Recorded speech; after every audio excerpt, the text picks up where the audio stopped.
Dans 2 ans, les offices de tourisme Mignard et Carnot ne feront plus partie du paysage troyen. Place à la Maison du Tourisme, 600 mètres carrés en plein cœur du centre-ville, au pied de la mairie, une vitrine de Troyes dans le cœur historique. On voit que le long de cette place Foch, les bus peuvent s'y garer facilement. Et puis en même temps, plus historiquement, je pense que positionner la Maison du Tourisme place Foch, c'est aussi quelque part au cœur des deux parties du bouchon, à la fois sa tête qui finalement est pas très loin, et puis en plein corps du bouchon de Champagne. Je crois que ça avait du sens. La Maison du Tourisme se situera aussi et surtout en plein cœur du flux touristique. Ce n'est plus par la gare qu'arrivent les visiteurs. La Maison du Tourisme va naître à l'emplacement de la halte garderie Saint-Jean, dans une bâtisse du XVIe siècle, restaurée lors des 17, 18 et 19e siècles.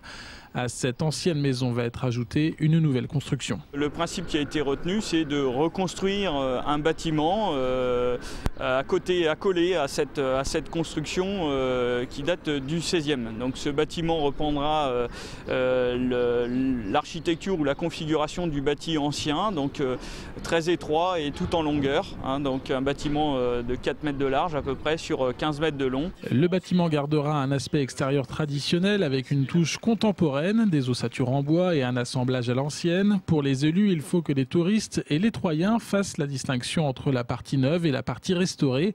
À l'intérieur, l'accent sera mis sur l'accessibilité. Le bâtiment fera aussi la part belle aux techniques soucieuses de l'environnement. Les travaux doivent démarrer début 2011. Cette maison du tourisme a des allures de symbole. Il y a effectivement une question d'image, l'image de ce que nous voulons être et de ce que nous voulons représenter à la fois pour bien sûr les Aubois et les Troyens, mais en même temps pour évidemment tous les touristes qui viennent de l'extérieur.